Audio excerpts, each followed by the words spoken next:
You're listening to TGI Sports Talk with your host, Keith Angle, on Northeast Streaming Sports.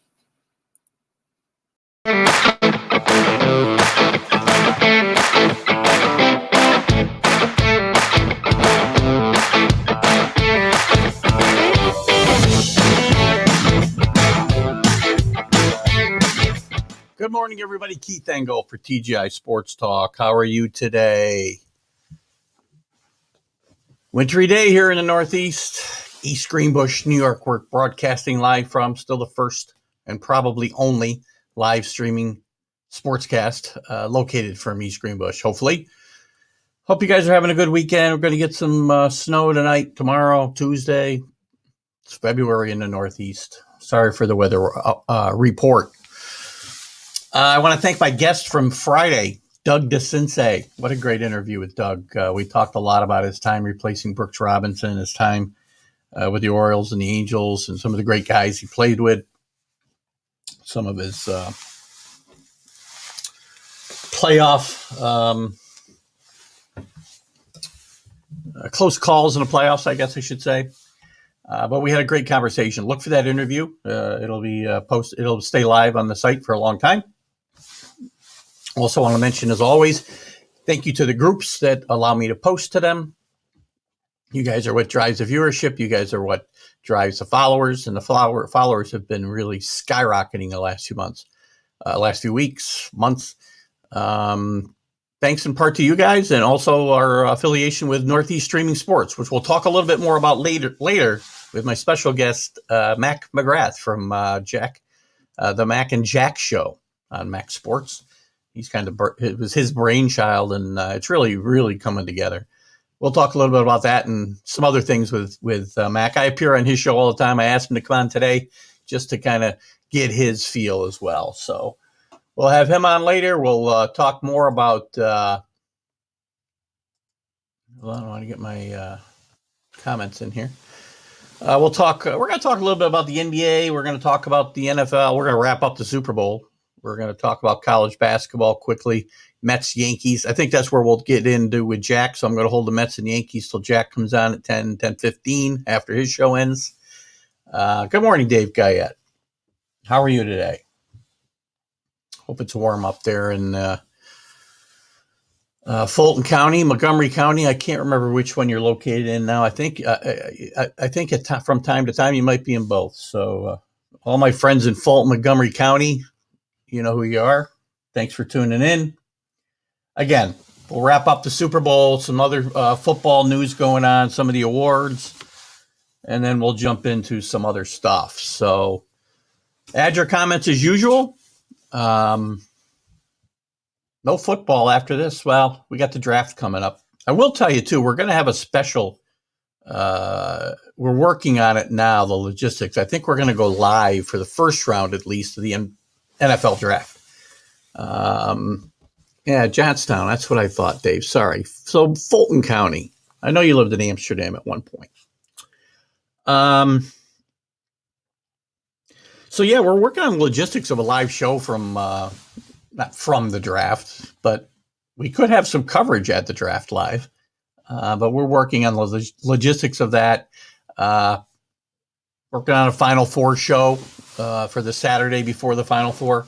I'm considering maybe going live that Thursday or Friday during the first round of the NCAA tournament, just to maybe, I don't know, do some commentary, have some conversation, watch the game live with you guys. So give me some feedback on that when you see this. I'd love to know if you'd like to do something like that. We'll have a watch party, do some comments. I'll do some commentary doing it during the games, and we'll see how it all goes. I'm considering doing that. Got to work it out with work too. So Friday will probably be no issue. Thursday might be a little more difficult. Anyway, we're going to start today. Let's wrap up the Super Bowl. The last word on the Super Bowl, guys. Great game for Tom Brady and the Buccaneers. Not such a great game for the Kansas City Chiefs and Patrick Mahomes, or the fans necessarily. It wasn't a great game to watch. 31-9 was the final score. I don't know about you, but it didn't feel that close to me. At halftime, it was 21-6. It didn't even feel that close. Kansas City just, it didn't feel, it did feel from time to time. They just get the ball in the end zone that, they might be able to turn it around. But you got to give all kinds of credit to the Tampa Bay defense. They played tremendous. Yes, spring training this week, Dave. We're going to talk some baseball in a little bit. The Tampa Bay defense was just smothering. Patrick Mahomes had no chance at all. Tom Brady played efficient, really good football. He's the MVP. Should he be? No, I think the Tampa Bay defense probably should have been the MVP.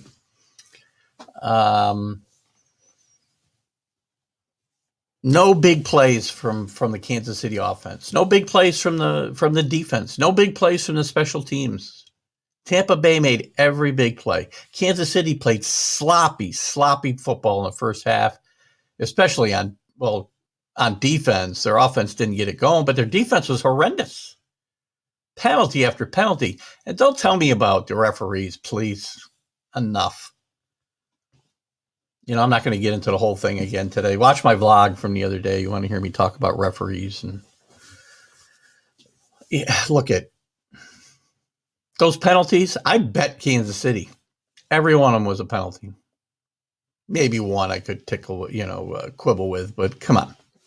Look at, if you think the referees beat Kansas City, you're watching different football games than I am. Joe Calderon says it looks so much like the Broncos versus Seahawks. You know what? That's a great, I think that's a great analogy, Joe. Yeah, Shaq Barrett would have given. It could have been the MVP. A lot of guys could have gotten that defense, right? I might have given it to the whole defense, and it did feel a lot like the Broncos Super Bowl, right? The Broncos just couldn't get on track that day, and Kansas City couldn't get on track here, and it was a lot about the defense. I'm sorry, you got to give credit to the defense. Todd Bowles and his crew did a great job of preparing for this game. They just did. They all played Kansas City in every facet of the game.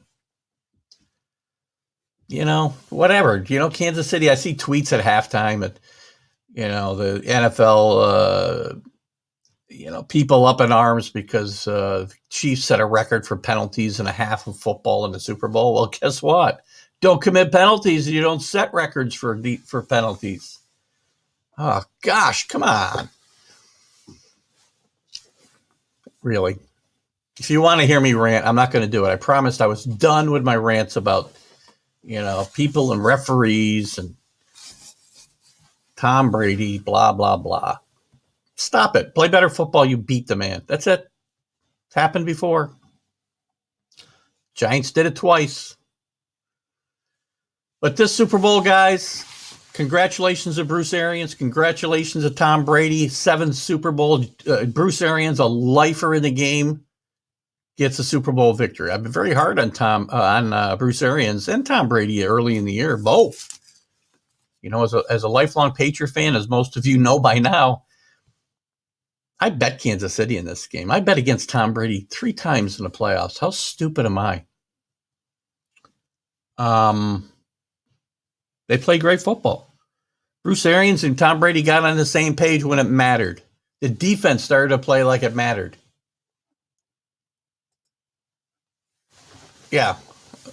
I like Joe's comment. I said this earlier, Joe, right? Those pass interference and referee calls didn't hold Kansas City 9 points. It's not the reason they lost the game. Horrendous. Oh, God. Joe, we got to get you on the show, by the way. Maybe next, we'll talk about it. Let's communicate through Facebook. I'm going to start incorporating more guests into the Sunday show so I don't have to carry 2 hours by myself and commenting back and forth with the viewers, which I love to do. But we're going to start incorporating a few guests here and there. We've done it with the hockey guy, Jim Beringer, the last word on hockey here a week or so. I think it was last week. Or maybe, no, I'm sorry, it was a week before. We did our Super Bowl show last week. But we're going to do it. We got Mac McGrath on today, as I said, so we're going to do more of that. I'd love to have Joe Calderon on. You guys locally here know Joe for sure. Back to the Super Bowl. Again, there's not much left to say. It's been said all week. One thing I will talk about before I move on from the Super Bowl is Tampa Bay going forward. Has some things to address. Arians has said he's coming back. Brady's coming back. But they got some key free agents they've got to address to keep this thing together. Now every Super Bowl team loses some guys, but they don't, and they don't lose everybody. But they've got Gronk's a free agent. Gronk played great the second half of the year. His numbers were not huge, but his blocking underrated and huge. He had huge plays in every playoff game, and he really had a great Super Bowl.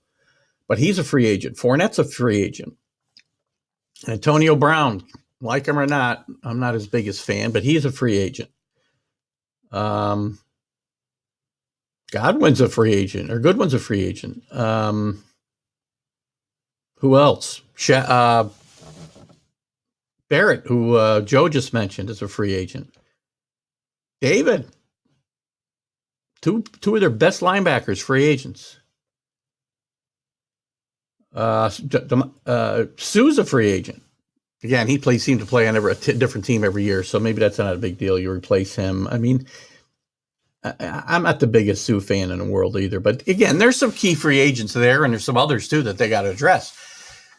Like every Super Bowl winner has to, like every team in the NFL has to, right? But again, some things to address going forward. The keys are Arians is staying, Brady's staying, and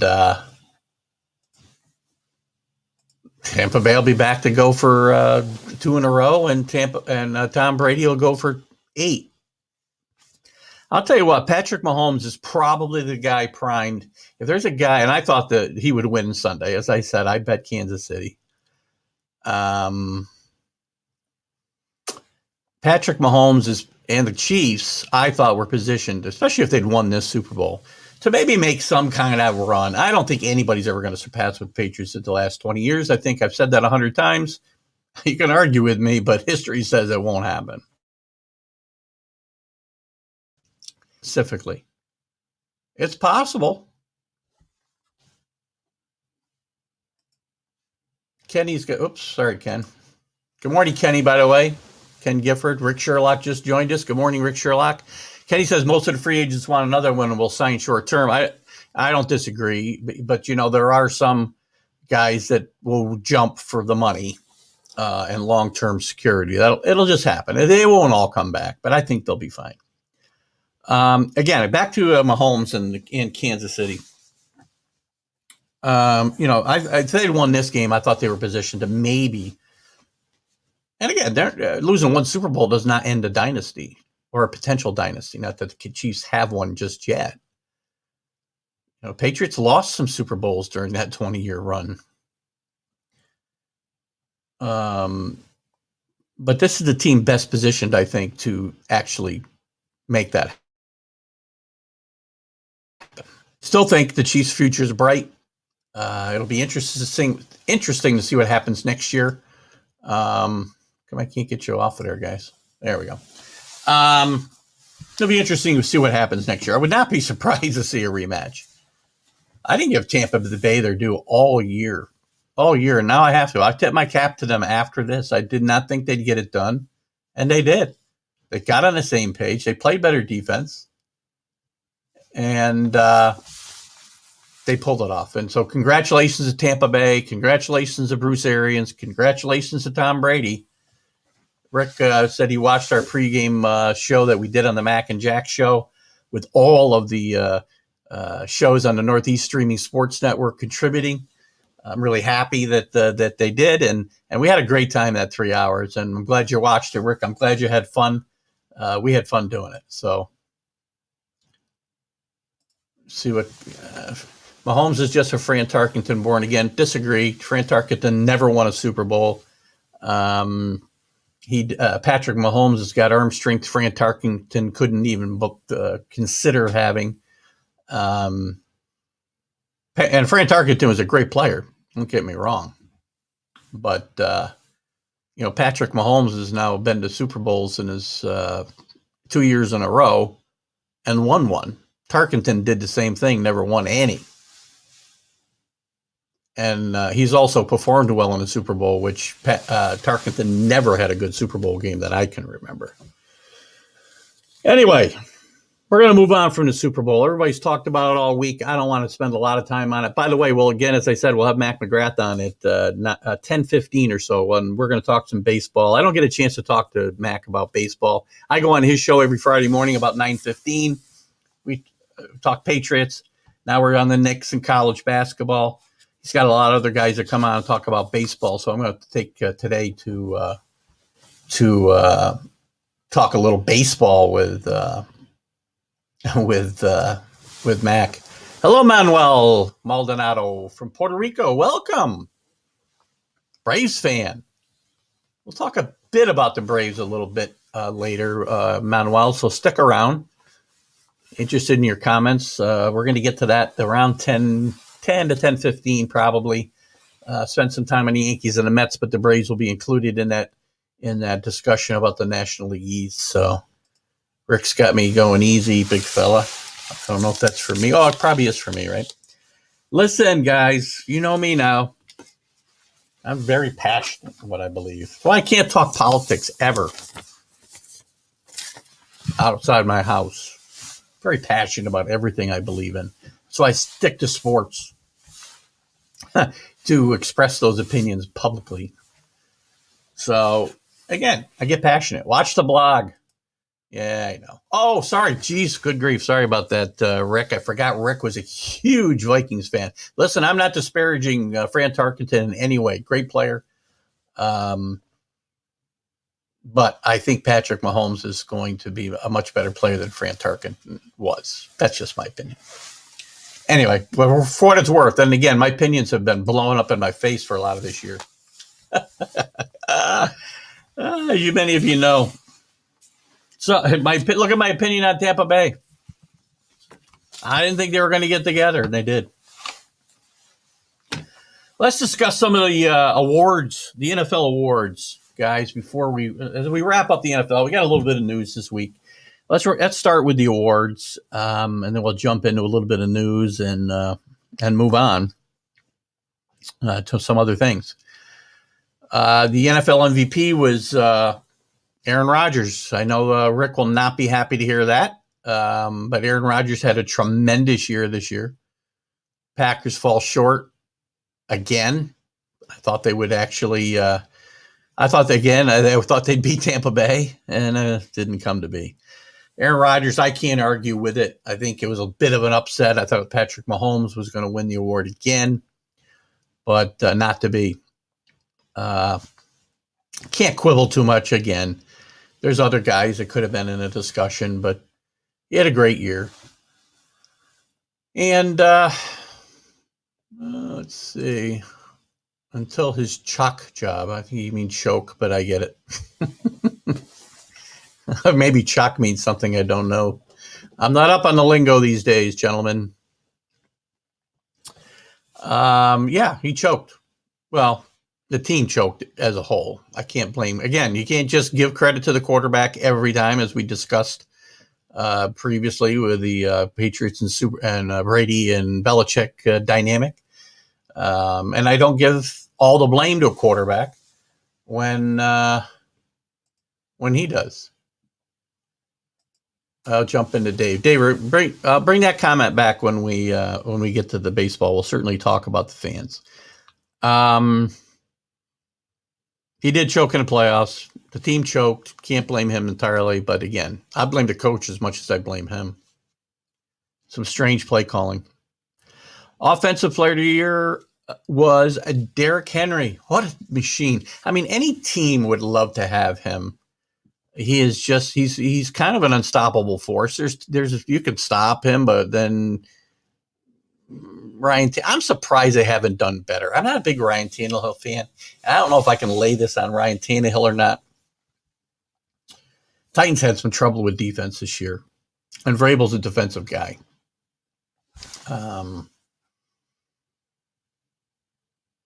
So Yeah, I agree. He could have walked in from the 8. Aaron Rodgers. Again, I bet Green Bay that day, so I got it. I wasn't happy. I could have walked in from the 8.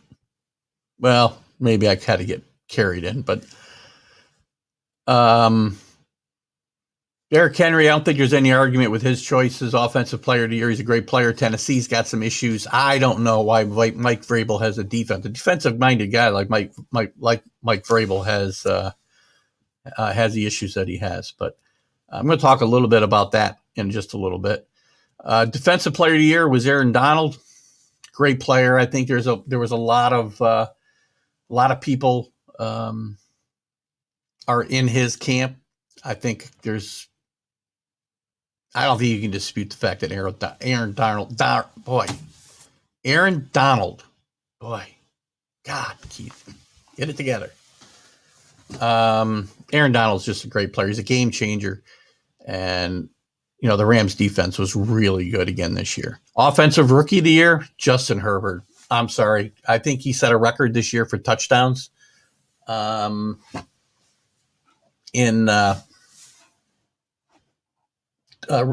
passes by a rookie quarterback, which is saying something, with Dan Marino and some other guys had some huge years, but Herbert was tremendous, and I think he's definitely the best young quarterback out there right now. If I had to, that's why I said Urban Meyer. I mean, I know Urban Meyer wants to be in the Florida area, Jacksonville area. He's comfortable there. But if I'm Urban Meyer or I'm a head coach, one of the best, I think, spots to land would have been the Chargers with the facilities that they have, and the quarterback they have, and they got some weapons around him. I think that's a team that can take a leap next year. Herbert was tremendous as a rookie, and he only got to play when he did because of a fluke of a trainer or a doctor, puncturing Tyrod Taylor's lung basically before the game, trying to give him an injection. I wonder if that guy's still working. Actually, they should thank him. They should have given him a raise. Defensive rookie of the year, Chase Young, 7.5 sacks. He brought some tremendous energy to that Washington defense, and I think he's got a lot of. I'm not going to go backwards here.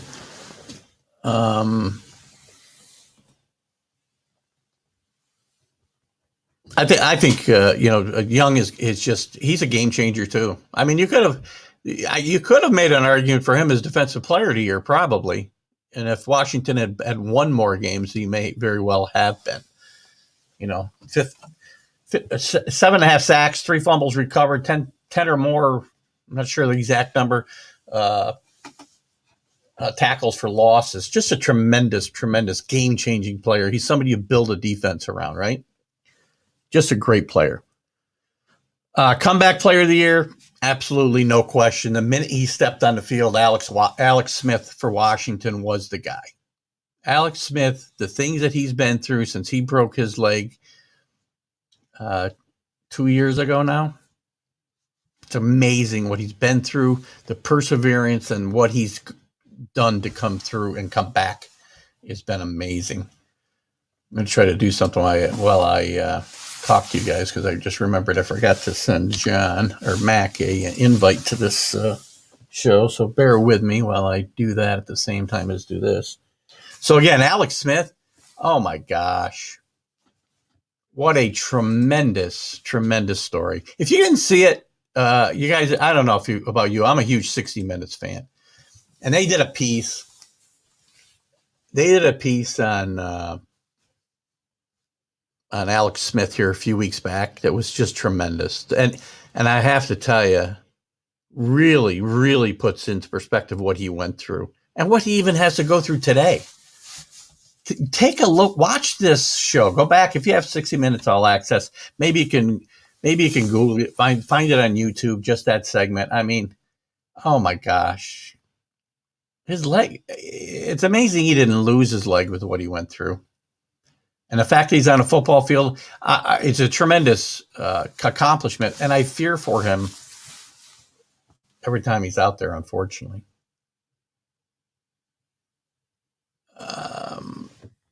So enough. There's not enough great things I can say about Alex Smith and what he accomplished this year, and he played well. I mean, he didn't set records, but man, he played well. He got the Redskins into the Super Bowl, the team formerly known as the Redskins. I got to put. I'm going to be drinking all day again. Good thing Billy's not here. He got the team formerly known as the Redskins into the playoffs, albeit, not with a great record, but he still did it. And he's powerful. He could be the starter next year. I just worry about his long-term future if he continues to play. But you can't take anything away from the story. Coach of the Year, Kevin Stefanski from the Browns. Again, great turnaround there. Did a great job. Couldn't coach in a playoff victory against the Steelers. And then they had a chance against Kansas City. They gave Kansas City all they could handle. And he did a wonderful job. I mean, they may have lost that game only because of an archaic rule. When you fumble the ball through the end zone, it's a touchback. Yeah. If the ball goes out of bounds at the 1 inch line, you keep it. If it goes in the end zone, you lose it.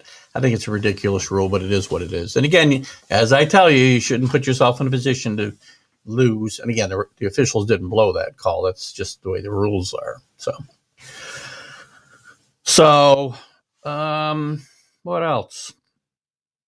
Oh, the Walter Payton, huge award in my mind every year. The Walter Payton Man of the Year award goes to Russell Wilson, for some of the things that he does with the Seattle Children's Hospital and the Social Justice Network. Earned him this is to me, it was one of the highest honors the NFL gives out every year. Walter Payton was a tremendous humanitarian and a tremendous player and a person. And this is a lot of great people in the NFL. There are a lot of great people in the NFL. There's a lot of bad acts around, but there are some good guys like Russell Wilson, like Devin McCourty, like some of the other guys that have won this award through the years. And lastly, the assistant coach of the year was Brian Daboll. There you go. There's your call out. There's your call out, Dave Guyette. Bills will have another strong season again next season. Of course they will. They didn't even lose Daboll. They were lucky. They were lucky. The Chargers didn't want to wait. Or he didn't want to go. Who knows? It's kind of up in the air. What else did Dave say here? Who are we talking about? Head coaches have not been fired yet. I don't know that anybody should be fired. Oh, coaches that should be fired. Well, most of them got fired that should have been, I think. As I'm going through this list in my head, I think Mike Vrabel's got to do better next year, or he might be in trouble. But I like Mike Vrabel a lot, as you might guess. Let's see. Hold on, guys. I'll go through the list of teams. I don't think there's anybody that didn't get fired, that should, in my mind. So let's just look quick. Bear with me a second.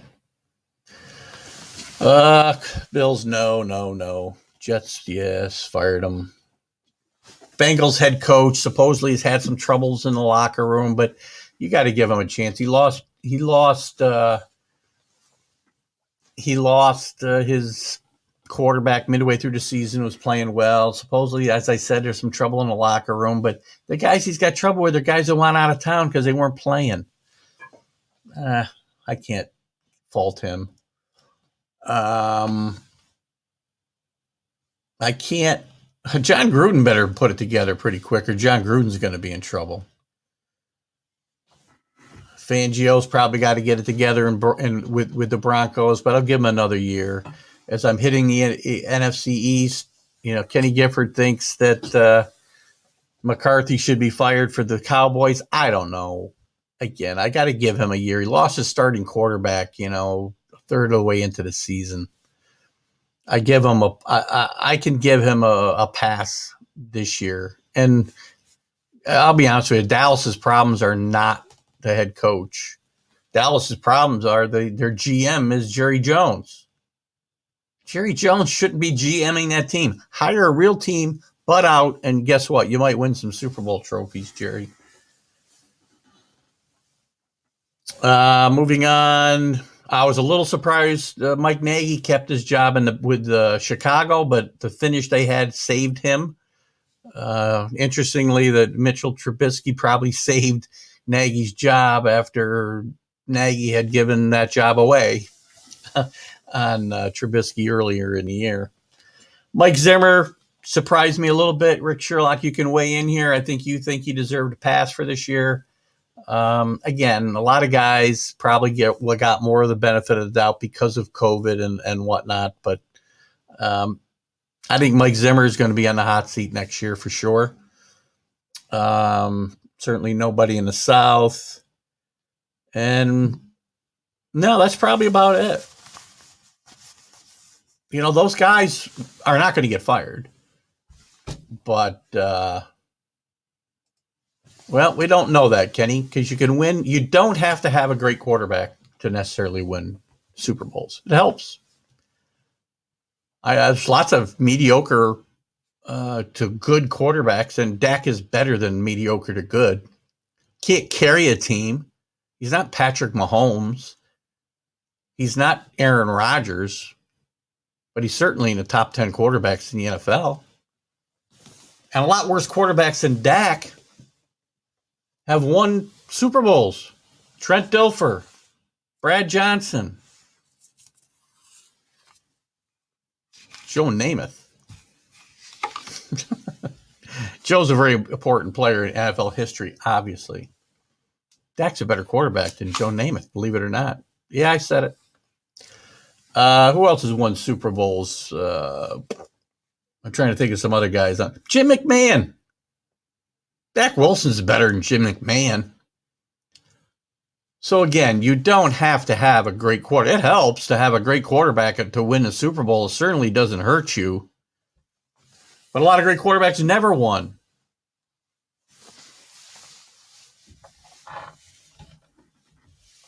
You know? Dan Marino never won a Super Bowl. One of the greatest quarterbacks in history. John Elway. I'm sorry, John Elway did. Going back in time for that conversation, right? Fran Tarkenton, we just mentioned.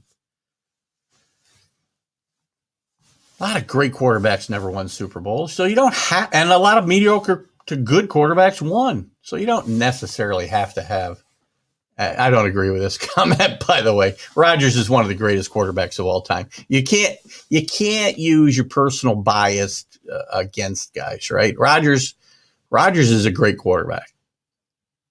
I don't like the way he acts all the time. I don't like the fact that he's complaining about the team not bringing him in weapons, but he gets his. Tom Brady for years. I had this discussion on the sports writer and the safety show the other night.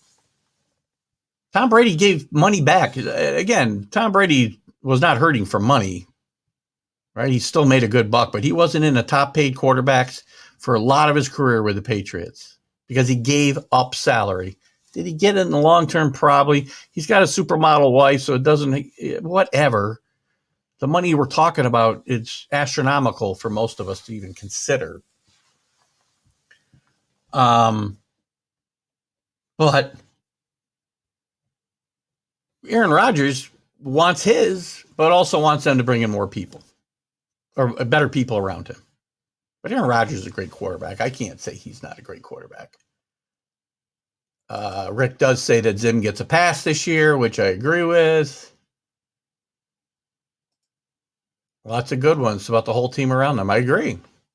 But you said Dak. You said they can't win with Dak. If they put a good team around him, they will win or have a chance to win. So that's just, again, me. Dak's another Romo. Whatever. I'm not sure. Again, we're comparing apples and oranges. They're different players. There's a lot of issues going on in Dallas. Dak is not the problem. He might be going forward because that injury was not an easy one to come back from. So I thought Rick had something else here I wanted to touch on, but I guess not. So anyway, yeah, lots of good ones. some mediocre. I'm just saying you don't have to have a great quarterback to win. So, heck, Dallas won with Craig Morton. If you're a Dallas fan, how about Craig Morton? I'm not sure what Kenny's laughing at, but I'll put it up. Hopefully I said something funny, not stupid. Well, it could be either. It's a toss-up most of the time. All right, let's move on to my next topic here in the NFL. Deshaun Watson not getting traded. I don't think. They want a king's ransom. Who's going to give it up? Who can give it up? I don't think Miami can afford it.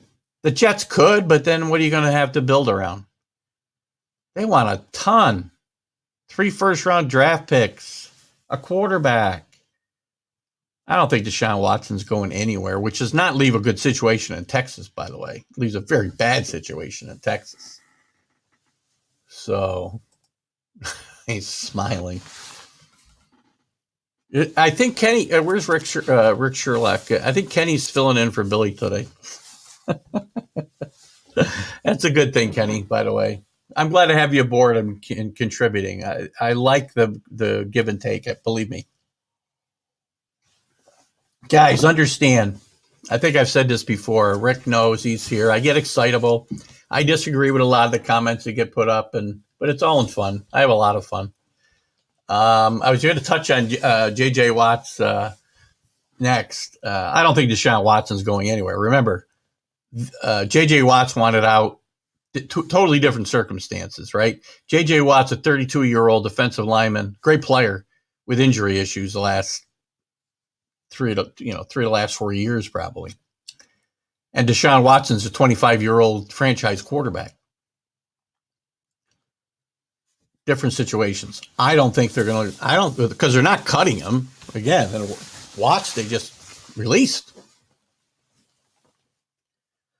So I don't see those as similar situations, but Texans are in trouble.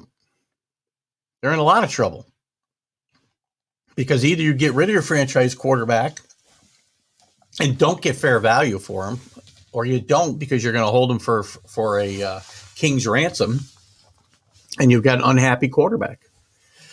So not a great situation. There's Bill Pulver. Good morning, Bill. Bill Pulver hit the cold brew. Welcome, Billy. So anyway, J.J. Watt was going to talk about as well getting released. Again, he asked for his release. He gave put out a great video for the Houston fans and explained why he wanted to leave. J.J. Watt wants to win. Doesn't see him being able to win in Houston, and neither does Deshaun Watson, obviously. And Deshaun Watson has some other issues. I mean, Deshaun Watson's not happy that Eric Bieniemy was not considered for the job and that he didn't have input. Well, again, here's my opinion on quarterbacks and input. Aaron Rodgers, Tom Brady, even. Guys, you get paid to play quarterback. There are guys that get paid to make the decisions to put guys around you. They have to do their job correctly, but they don't need to confer with you, right? I work in a management position. I get to make decisions. I use people's input sometimes, but I don't always take it. Higher management than me asks me my opinion on things. They make decisions without my okay. That's the way the world works. Everybody's supposed to do their job. Deshaun Watson, play quarterback. Aaron Rodgers, play quarterback.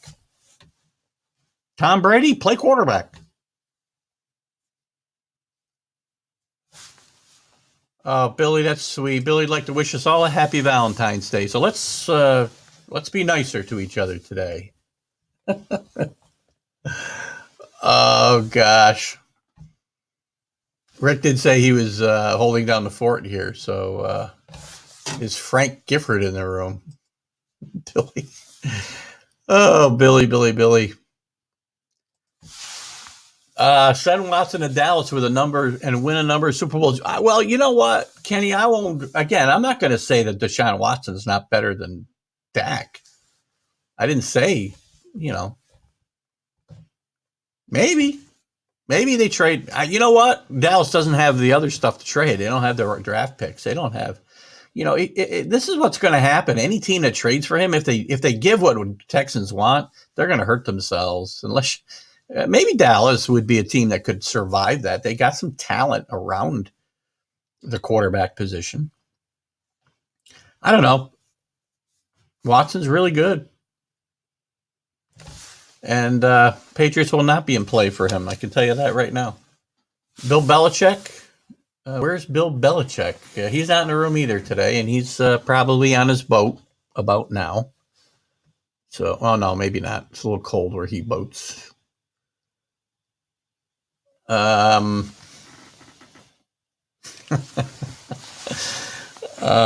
Anyway, J.J. Watt, where's he going to land? His brothers are recruiting him to Pittsburgh. J.J. Watt's going to probably want to go somewhere where he can win. Pittsburgh's a possible landing spot because both his brothers play there. Green Bay is a possible landing spot because he's from Wisconsin. Cowboys are always in the conversation. The Titans are in the conversation because of a relationship that he has with Mike Vrabel, who was a defensive coordinator at the Texans. Those are some of the teams. There probably won't be any of them. A lot of teams could use him.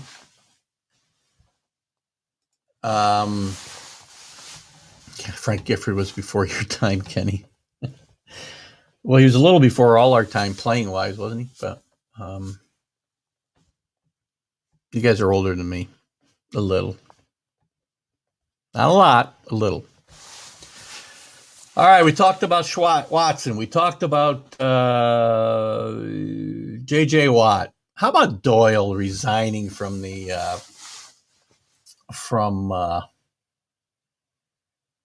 his spot with the Jaguars? He was hired out of Urban Meyer's taken a big hit here. I mean, again, they didn't vet this guy. Doyle was the strength, the conditioning coach for Iowa. He was removed from that position because of some supposed racist remarks and some bullying that was going on with players. A player that filed a suit against the team and some coaches, which he was included amongst. That he was bullied. And there was a furor that was caused when he brought him in. And I'm sure they asked him to just kind of step away. Now, bullying, coaching is different today than when we played sports, guys, right? There was a lot of yelling and screaming that went on. Rick and Kenny can attest to that, I'm sure. We're talking about on a much lower level than we're talking about here, but that's how coaches, even in college and pros, were the same way. It was an authoritarian thing, and you got yelled at, and you didn't get talked to nicely. And, you can't do that today, unfortunately, because of the way the world is today. And, a lot of us are better off for having some tough love from coaches in different sports. But today you can't do that. It's hard. It's very hard to have that type of attitude. You can be tough and be a disciplinarian, but it's hard to really just, beat guys up verbally because of the world we live in today. So, yeah, I don't disagree, Kenny. Now, again, I don't know the whole story. If kids have a learning disability and they're being bullied, they shouldn't be bullied by anybody. I don't have a problem with that. But there's a difference between bullying and tough love, and we all learned a lot of lessons, I think, playing sports from coaches, tough-minded coaches who weren't always nice to us. And it helps in life later on, because guess what? I've had bosses that aren't always nice to me. So what? I go out and do my job better. What are you going to do? Tom Brady's the GOAT. Yeah, I agree. We know. Ask Bill Russell about. You need to put these comments all together, Bill. I don't know if you're talking about. Yeah, this is what I'm talking about, Rick. You know, coaches, and again, there are coaches that go overboard, right? And did even then, right? Bobby Knight took it too far, probably. No, not probably. He choked a player. Yes, but coaches like we had in high school got their points across, and they made you better people. That's what sports is supposed to do, for youngsters anyway. Is make them better people. Learn how to win, learn how to lose, learn how to take constructive criticism. And then maybe it's not always delivered, wrapped in a bow. It's okay. You'll make it.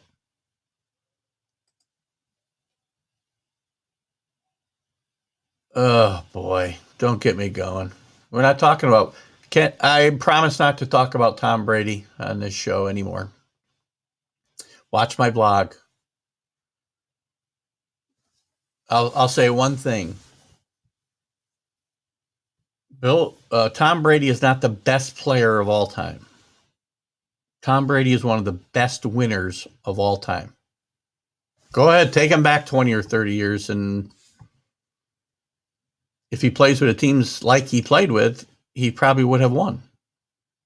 The game was different. They would have played the game differently.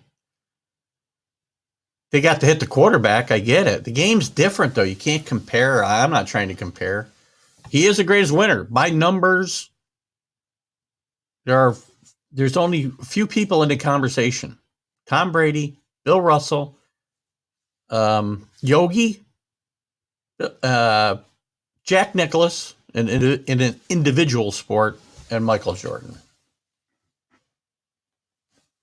So, yeah, now I'm going back. Yes, I agree. That's the difference. Kids today don't like it. And they're probably not getting yelled at, Kenny. We got to be nice to them in Little League. Hell, my Little League coaches weren't always nice to me. Bobby Jackson used to yell at me all the time. They all yelled at all of us. Made us better, made us tougher. And yep, we'd run through a wall for them. Kids today, if you look at them wrong, they're whatever. There's not to say there's not some bad acts out there amongst coaches, guys, but it is what it is. Let's move on, shall we? Remember, at draft day, Trevor Lawrence had his pro day. Just to let you know, he's going to have surgery, but it's on his left arm. He'll be ready for training camp. Probably going to miss the OTAs, though. He'll still be the first round draft pick. One thing I do want to mention, I talked about at the top of the show,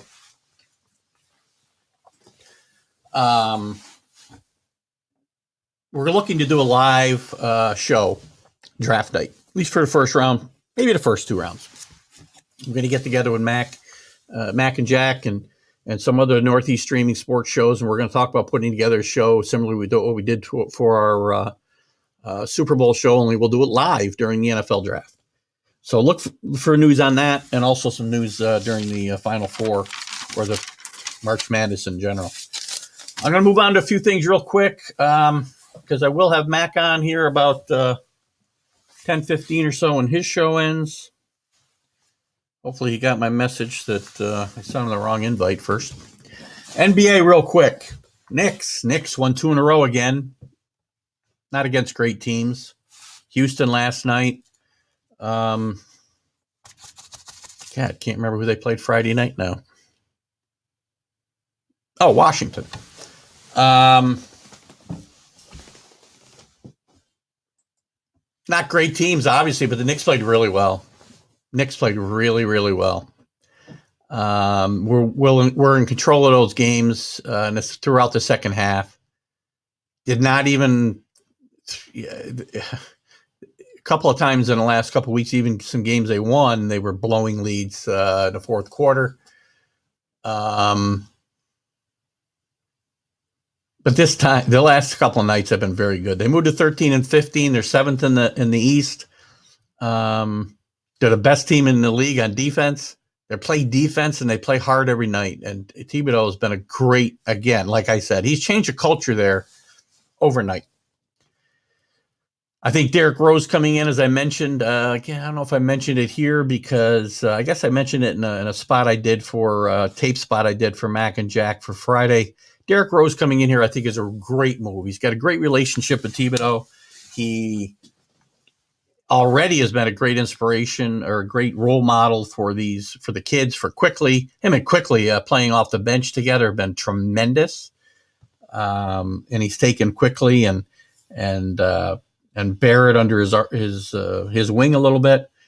I just don't want that acquisition to stunt the growth of Barrett and Quickly. Quickly's playing phenomenal. This kid is going to be good.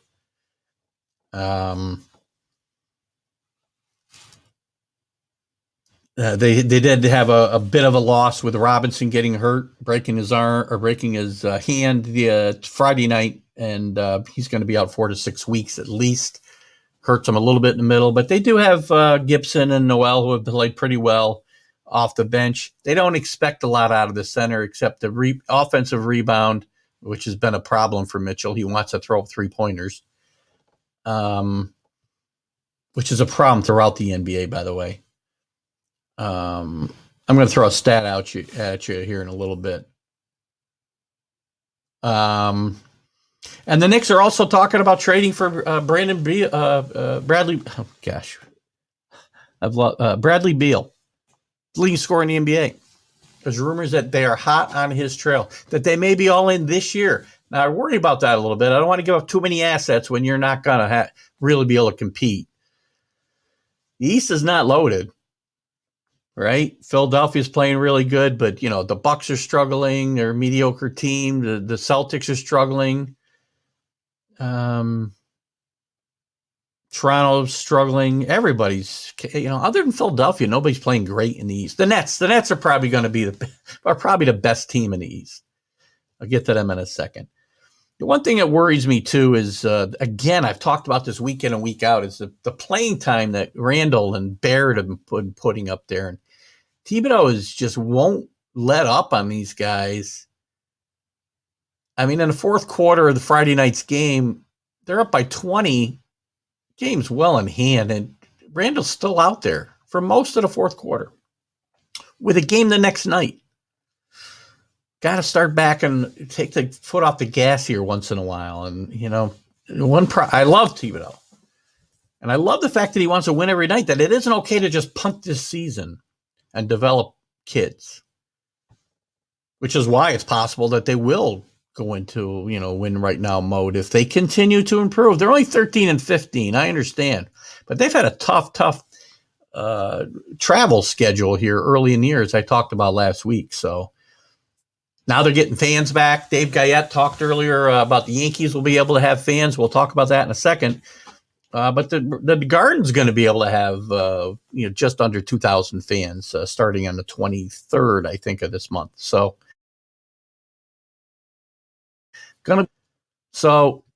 they may, and again, here's a team that, by the way, is playing really good offensive basketball. They need a scorer. When they move the ball well, they just don't have a guy to really knock down the big shot. Clutch. Randall's there. They need somebody else, though. They need a scorer. And Derrick Rose at this point in his career is really not that guy. I mean, he's going to distribute the ball and he's going to move the basketball. And I think the Knicks do a great job of moving the basketball. Not like the Knicks back in the 70s, obviously. The game's changed so much. I talked about 3-pointers a second ago. The average for 3-pointers in an NBA game is about 80 a game. 80 a game.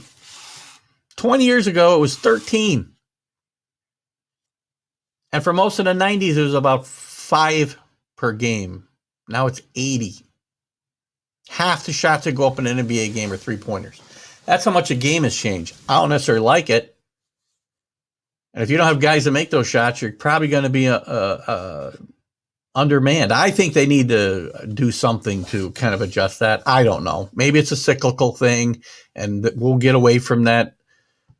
I talked a little bit in a taped shot I did for Mac and Jack about the 70 Knicks and moving the basketball, and how the Warriors kind of did the same thing during their great run here recently. They were great moving the basketball. They looked a lot like the old Knicks, but all that movement was to mostly to. I'll back up in a second. Welcome, Phil Spencer. Let me just finish up here before I lose my train of thought totally. They moved the basketball in different, but the end result was to get an open 3-pointer, not to get the ball, on a cutter to the basket. So anyway, the game's changed a lot in that way. Phil says mostly Taputu, one of my favorite, and mine and Mark, my buddy Mark Mathewson's favorites back in the 80s when we had season tickets in Foxborough. Mostly Taputu was a tremendous special teams player, played a little running back, but he had his own little entourage in one of the end zones there. Rick is Phil, you're a big team formerly known as the Redskins fan. You can weigh in, I guess, even though I've moved on to the NBA. You can weigh in on that name change if you like, since I think it's your first time joining our show, so thank you for popping in, Phil.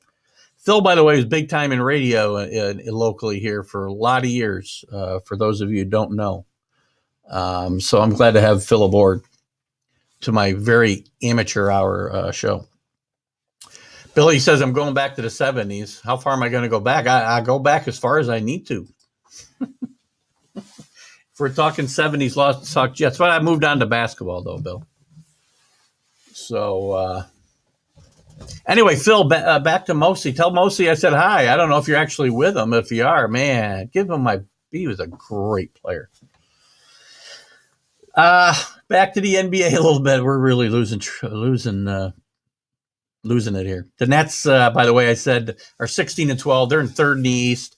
They're playing a lot better than I thought they would, by the way. The big three are Harden said he would adjust his game when he came in here, and he has kept to his word. He's kept to his word. He's distributing the basketball. Him and Irving came to the decision that Harden would be the point guard and Irving would be the shooting guard. Well, Irving, I would think the coach would make that decision, but it's fine. These guys have got to coexist. You guys know how I feel about Irving. I'm not going to get into Kyrie's flat earth society nonsense today. But the Nets are I think the Nets are positioned to probably make a good run once they get totally healthy and get better ingrained with themselves. Them and the 76ers, who I mentioned earlier, Billy, are probably the best two teams in the East. But that also is why the Knicks may be thinking they're in win now mode, because the East is not that good. The East is not that good. Now, the West, on the other hand, the West is really good. Utah's now won 7 in a row again after winning 11 in a row before. So they've won 18 of the last 19 games. Quinn Snyder's done a great job there. Great job. And what's he got here? 76 are kicking Nick's ass. Well, yeah. They're 8 games ahead of them. I'm sorry, 6 games ahead of them. That's not a lot. All you got to do is get in the playoffs. And at least short series, anything can happen. And when you get a bunch of mediocre teams, I still think the Bucks will turn it on in the East. But again, how long do you wait? It's only a 72-game season this year, remember? And we're 28 games into it. We're almost halfway through. So, out West, you got the West is really much more top-heavy than the East. You got the Lakers, of course, and Utah. And as I mentioned, Quinn Snyder's done a great job with Utah. And the Lakers are the Lakers. LeBron's LeBron. The Unibrows, the Unibrow. It's a great team. They're deep. They're going to be tough to beat. And, they're going to be the favorites to repeat. And the favorite, whoever comes out of the West is likely to be favored, or whoever comes out of the East, at least at this point in time. Right? So that's that. Just wanted to touch base on that quickly. That's again, we'll talk more NBA as we go along. I want to make sure I want to get a couple things out because I'm going to spend some time on the Yankees and the Mets and the East Division and the East Division, both the National League and the American League, when Mac from Mac and Jack Sports joins me here at 10:15 or so. What time is it? 10 o'clock. Perfect. College basketball. I'm a big college basketball fan, guys. I really am. Probably more than I am a pro basketball fan some of the time. It's hard to root for teams and stay with teams. I was a Marquette Warrior fan when I was a kid. I had Lloyd Walton on recently as a guest because he was one of my favorite players when I was a kid. And I'm also trying to get Butch Lee on here soon as we head towards tournament time. Marquette will not be part of it. But it's hard to stay with a team because guys don't stay. They're one and done. And that's why the mid-majors have caught up so much. Or even the lower echelons of some of the power conferences have caught up because kids come and stay 3 years, 4 years. Even 2 years can make a difference. But COVID has been playing havoc with the NCAA schedule. I mean, Iona just played its first game Friday in 53 days. They split with Manhattan. And COVID's causing for a wide open season in NCAA. I mean, there's a lot of teams that you could say could win it all. Gonzaga and Baylor are obviously the best two teams. The NCAA now has followed suit, by the way, of football. NCAA basketball has followed the suit of football conferences, and they've got they're going to have a weekly show now, leading up to Selection Sunday with the top 16 seeds. We got to fill a lot of air on these sports shows. So I'm not sure we need this show every week, but it was interesting to see the top 16. Now we're a month away, I think, probably exactly a month today from Selection Sunday. And the top 16s, not a lot of surprises. Gonzaga had the number one overall spot with Baylor a close second. Baylor has had a shutdown, and they've had some games postponed here recently, so it's going to be interesting to see how this affects their play. Both those teams undefeated, the only major conference teams still undefeated in all of college basketball. They were supposed to play head-to-head earlier in the year, and now I'm kind of happy they didn't because we could potentially get to see an undefeated matchup in the NCAA tournament semifinals or finals, probably the final. Wouldn't it be exciting to see two undefeated teams play in the final? It would. Gonzaga's got no major tests left until their tournament, most likely to beat BYU this week. So until tournament time, Billy's still in the NBA. Oh, no, he's not. Hold on. 130 college basketball teams, name them. I only got an hour left in the show, Bill. Next week. So Baylor's got some tough tests left. The Big 12 is obviously a deeper conference than Gonzaga's conference is skipping my brain at the moment. Oh gosh, isn't that awful? Again, Prevagen. Haven't had to bring up Prevagen until 10:04. Anyway, the other number one seeds right now are Michigan and Ohio State in the Big Ten. Michigan's had some COVID shutdown issues. Keeping an eye out here. Gotta make sure Matt got the invite. So it's going to be interesting to see how these teams handle that coming back after having some downtime. The two lines, so all the number two seeds. The first one was Illinois, another Big Ten team. Villanova, Alabama, and Houston. Alabama not known for basketball, obviously, guys, but they're having a great year. they were to find a way to a number one seed, to be historic for Alabama. They've never been number one seed in a tournament. Houston playing great under Kelvin Sampson. The third-ranked teams, the third seed teams were Virginia, West Virginia, Texas, and Oklahoma.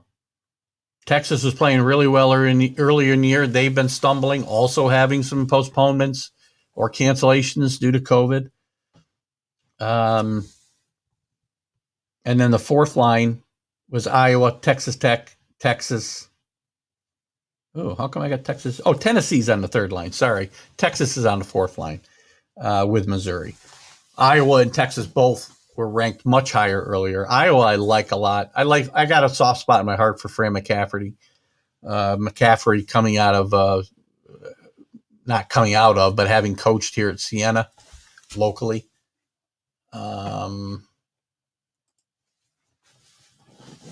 Who played in college with Artis Gilmore against Bill Walton?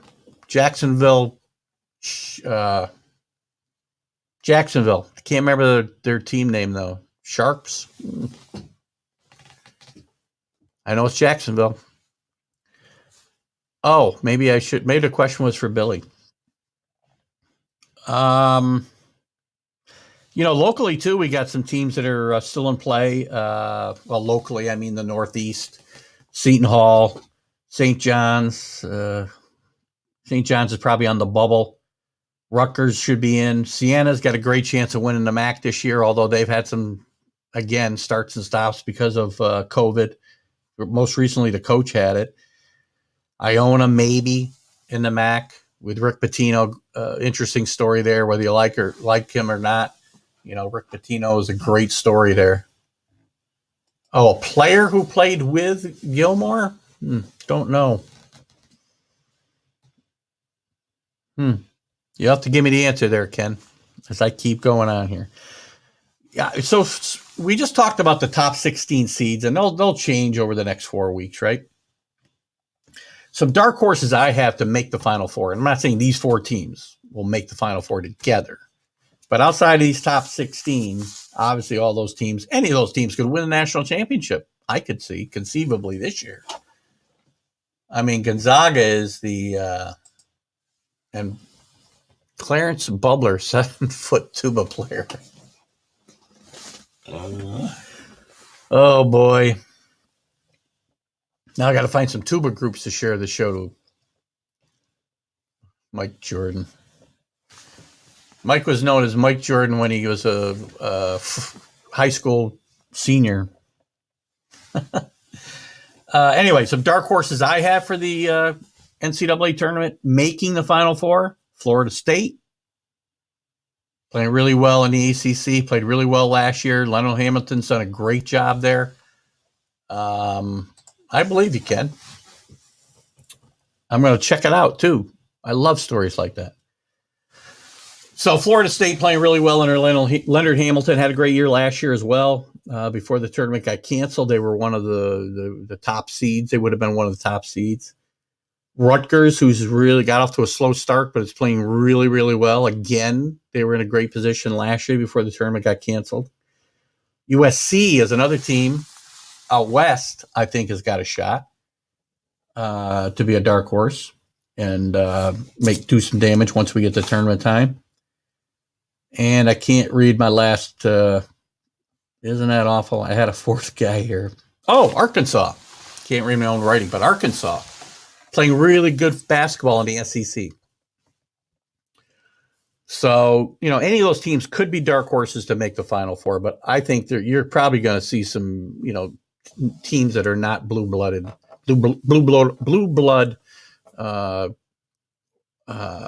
programs make it to the Final Four this year. You're going to see some blue blood programs not make the tournament at all. Kentucky's not getting in. Duke's probably not getting in. Syracuse probably not getting in. North Carolina has straightened up.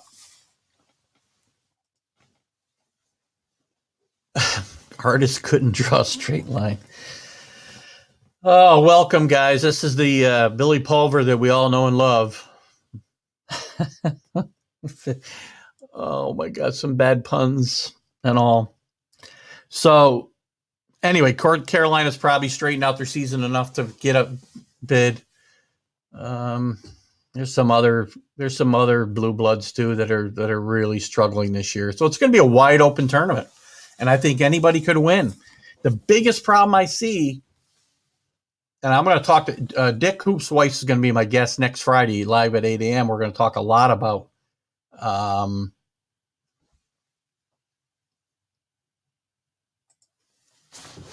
who lost to Virginia last year. Not last year, 2 years ago, by the way, and it was Texas Tech. COVID's causing some issues, guys. As we know, conference tournaments are going to be problematic. The NCAA has had some very tough restrictions about being able to travel and go to Indianapolis. So whether those and they're starting to back off a little bit. Originally you had to have 7 consecutive negative tests just to travel with the team.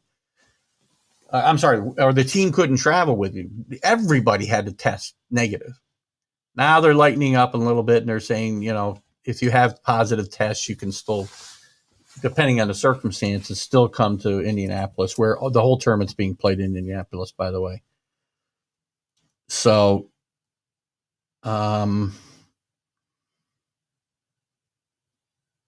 there still could be some COVID issues. And I was an advocate here for canceling, having the NCAA step in. And, oh my gosh, having the NCAA step in.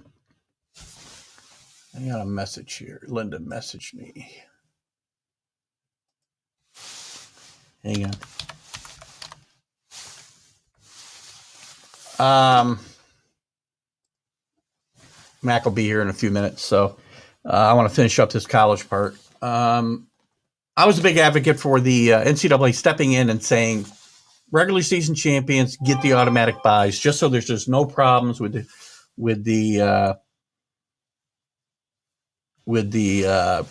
COVID situation and conference tournaments and teams traveling all over the place. NCAA is asking teams who do travel to tournament sites, conference tournament sites, to stay in place when they're over, not travel back to their home bases and whatnot. And they'll probably travel directly to Indianapolis from wherever they were playing the conference tournaments after some testing. But they got to find a way to keep this safe for the kids, right? We got to remember, these are not professional athletes, although, college sports is certainly not as amateurish as it used to be, but we still, we still have to keep these kids safe. Okay. And I want to see these tournaments. I love conference tournaments. I love them. I'll be honest with you, those 2 weeks leading up to the NCAA tournament are as much fun for me as the tournament itself. But not if some of these programs are going to opt out. I did talk to Dick, and we'll talk to Dick Weiss about it more on Friday, but he does say that there are rules in place where these teams can't, because of TV contracts and obligations that they're committed to. They cannot just say, okay, I'm not going to play the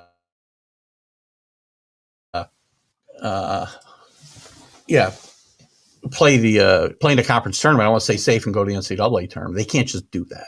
So Kenny's right. That's what I'm talking about here. Mid majors, Houston is certainly a mid major with a chance to win. I can't call Gonzaga a mid major anymore. Loyola Chicago playing really well. It's another team that could potentially jump in there, right? Who else? Who else could jump in from a mid-major standpoint? I mean, there's a lot of teams playing really well. St. Louis, they haven't played hardly any conference games. They played really bad because they had a long shutdown for COVID. But there are a bunch of teams. VCU's playing well. VCU's been to the Final Four before. Butler's no longer. Well, Butler's not that good this year anyway.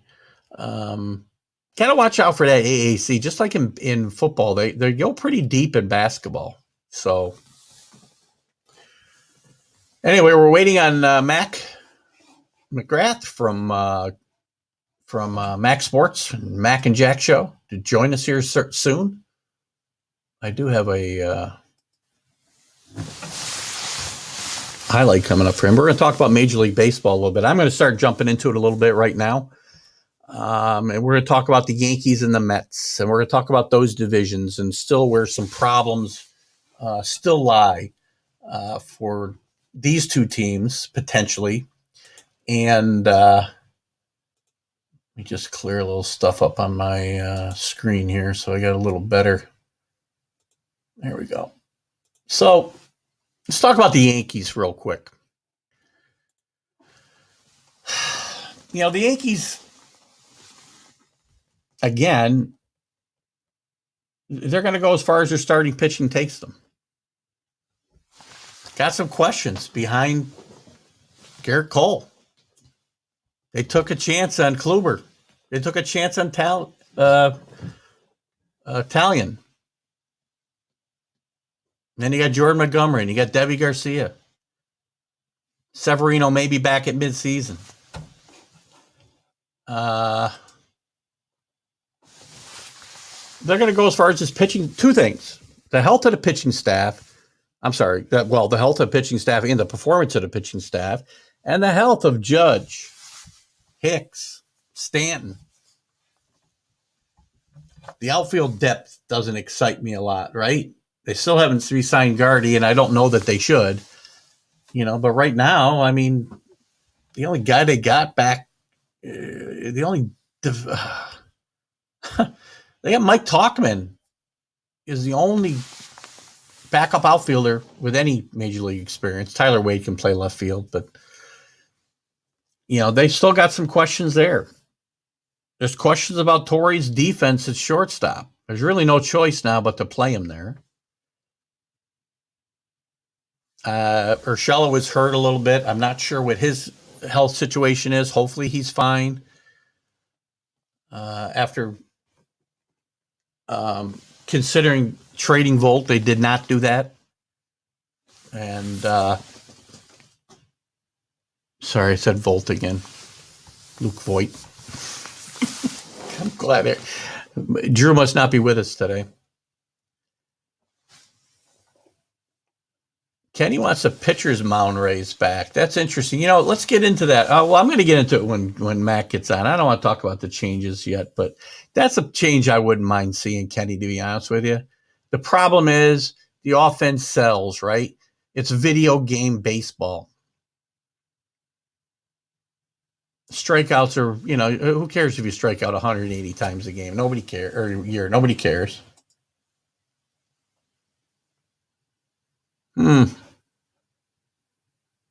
So it looks like Mac's having some trouble. I'm going to send him another invite. So if you're listening, Linda, I'll send him another quick invite. Tell him to copy and paste it into the browser because it does work that way as well. And if you can't come on, it's not a big deal. I can certainly stretch this. Actually, did he try and copy and paste it into the browser, Linda? And what I will tell you, Linda, if you're still with me, is you can have him call in too, and we can just chat because I have my banner here. He could call in on the make sure my Bluetooth is on. Hopefully that'll work. He could call in. We can do it by phone. So I don't watch Linda's comments here. Oh, he's backstage? You know what, Linda? I sent him a different link. I think that's probably why. I text him to ignore the first one. And he's probably in the one that I set up that was just for, I did a recording this morning. I invited him from the wrong spot. So I'm going to send him another email from here and have him come in to this, this link. Sending it right now. Sorry, guys. We'll be with you in a second. Sending Mac another invite. All right. It's sent, Linda. That was my bad. He probably didn't look at his text after he ended his show, and I sent him a link from this morning that was incorrect. So have him do the one I just did, Linda. Back to what we were talking about. I can't get into the Daytona. One thing we won't talk about here, guys, unfortunately, is NASCAR. Or fortunately, I'm just not a fan. I can't watch cars go 150 miles an hour and taking left turns all day. It's not my thing. I apologize. If it's yours, I don't mean anything bad, but that's just that. So what I will tell you is that I'm kind of in favor of some of the things Kenny talked about, by the way. Back to the Yankees, maybe Andujar, they moved to left field or to the outfield to get some depth there. They don't know what to do with the kid. It's a shame because he's got such a great bat, but there's no place to put him. Stanton's got a DH. Stanton can't play the outfield. He's no good out there, and he gets hurt. And he's got to stay healthy. Some of the other teams, the Yankees are going to have a tough time of it because a lot of the teams in the East have gotten better. Well, not a lot of teams. The Jays have gotten hugely better. Look what the Jays have done this offseason has been phenomenal. Springer they brought in. Yates. Ryu. Simeon. What a great shortstop. Yankees should have been after him. Looks like Mac is here. Let's bring Mac in since we're talking about this stuff. Morning, Mac. How's it going, buddy? I apologize. I was doing a promo for my Friday show, and I invited you to that one this morning by mistake. So that's probably where you ended up. Yes. So how you doing today? I'm hanging in there. Just got done with my show. Sorry to get in here earlier, but okay. you know how technology is, Keith. Sometimes it hinders us as much as helps us. Yes, I do. The more we get, the more adept I think I am at it, I feel like I'm taking steps backwards at the same time. So. Yes, sir. And everything was okay with Jack today. No issues with Jack. He's okay. No. You know how Jack gets. He gets on rampages sometimes. I got to kind of pull him in for a minute and stop him. But it's great having him on. He has a lot of information. He's a great co-host, and I enjoy doing a show with him. So yeah, he's fun to he can take the little bit of ribbing we give him too. So no doubt, he's got thick skin. But I'll tell you, he has a lot of knowledge about sports. And if you cut him off, sometimes you miss some nuggets that he shares. Well, he's got to stop talking about relief quarterbacks, and we might hear all that brilliant stuff. He's got some crazy ideas when it comes to sports. We got in a kind of a debate about the past versus today's players, how rules have changed, and of course the statistics get better for the newer players in all sports because. We were talking about the hand checking back in the 80s, how Celtics actually slowed down the game so they could beat the Lakers where they couldn't do that anymore. If you can run and gun now, you got a good team. If you can't, there's no more slowing down the NBA like you used to be able to. It's the same in football, Keith, right? You got the quarterbacks. If you ever see the picture of Y.A. Tittle after the Pittsburgh Steelers game, and he's on his knees on the field and he's bloodied from his face because they just beat him to a pulp. Oh my God. And he still was a great quarterback under those conditions. If he was protected and the wide receivers were protected back then, how well would they play today? And how well would Tom Brady have done back under them circumstances? Would he have even lasted 10 years? There's a lot of things to think about. There's no doubt the players are in better shape because of personal trainers and their training regimen. But boy, were they tough back then. They sure were. All the sports have changed, and I think what I want to chat with you about a little bit because I held my baseball segment till you came on because we don't get a chance to talk baseball a whole lot. Right. So I thought I saved that, and what we were talking about when you came in was a little bit about how the game of baseball has changed. There was some comments in the room about wanting to raise the mound back up and slow down the offenses. The problem is, in my mind, is that's not what Major League Baseball wants. They want 10-9 games. They don't care about pitchers, having a chance to compete. They don't care.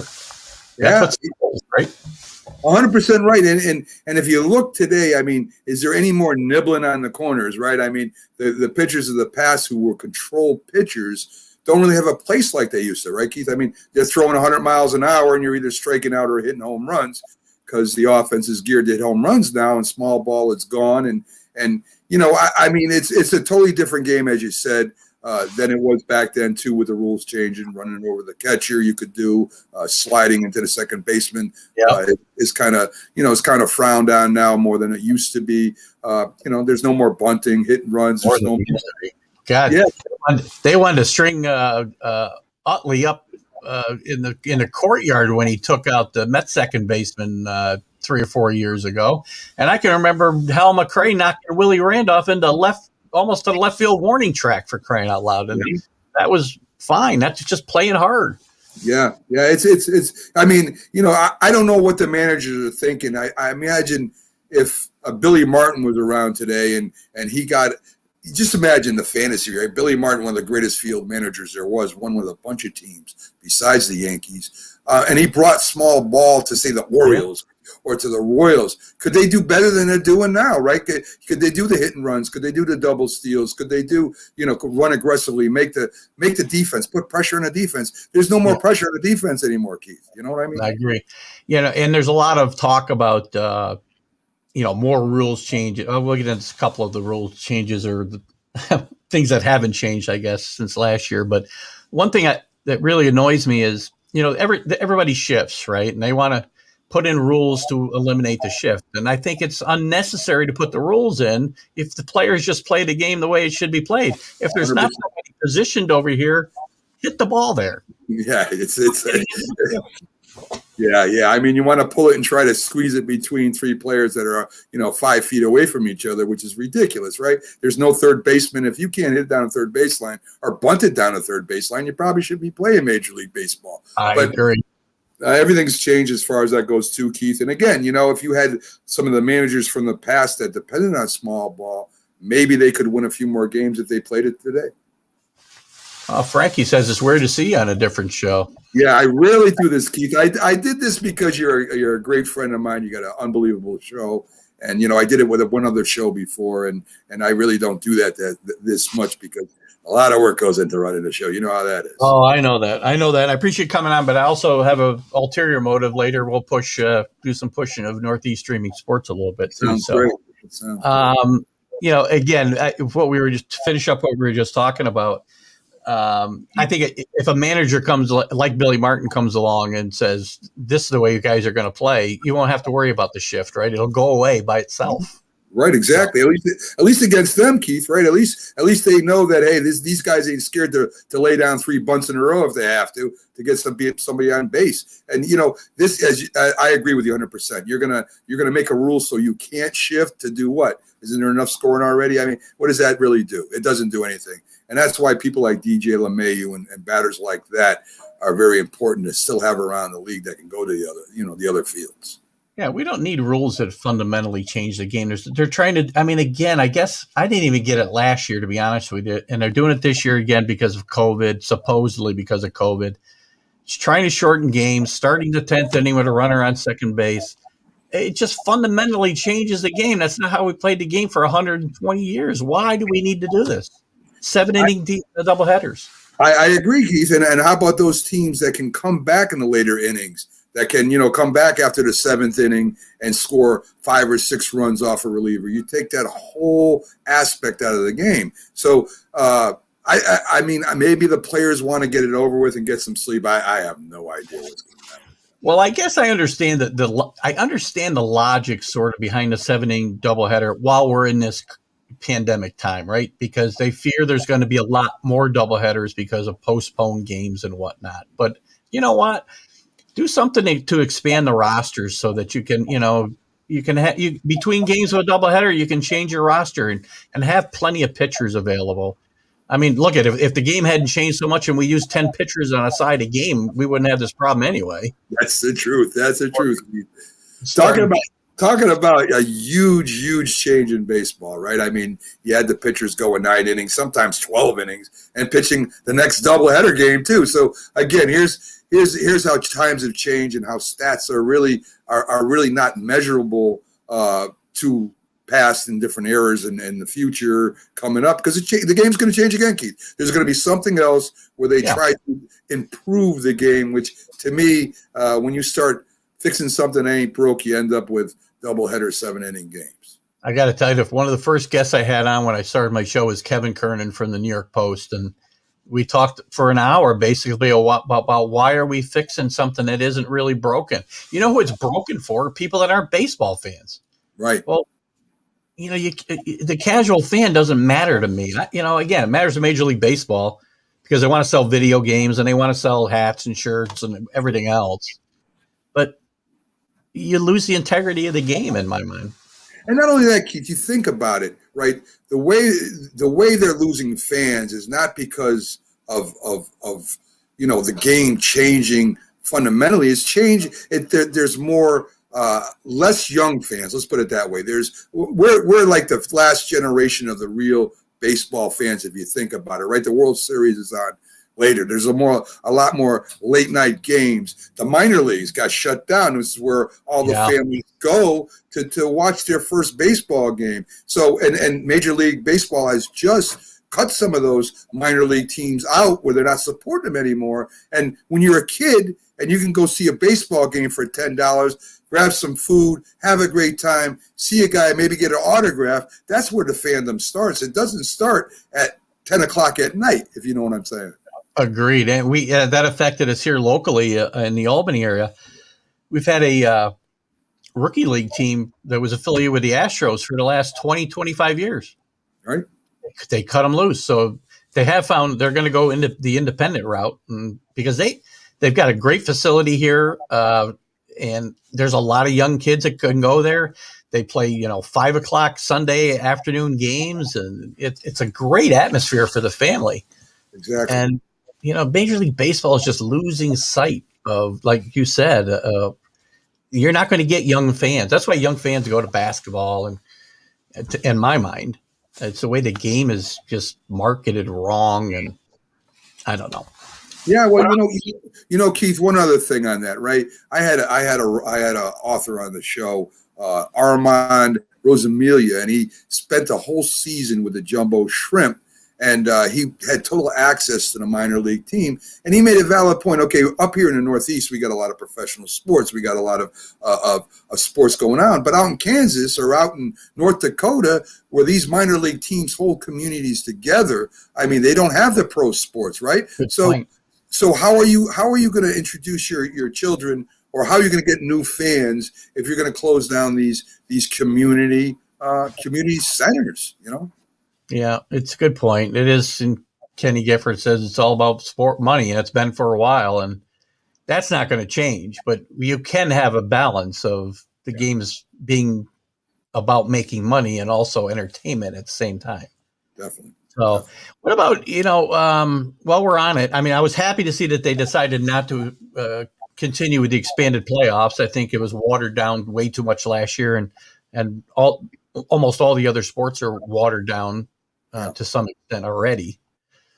Any problem with that, or the problem the NL didn't go to the DH? I mean, the only thing I see with the DH thing is I think both conferences should have the same rule, whether you want to have a DH or you want the pitchers to bat. I mean, it makes no sense, especially with interleague play today, that you're going to have to, have a pitcher hit when he doesn't do that in the American League. So I don't know what the problem is to get both conferences on the same page. It just makes no sense to me.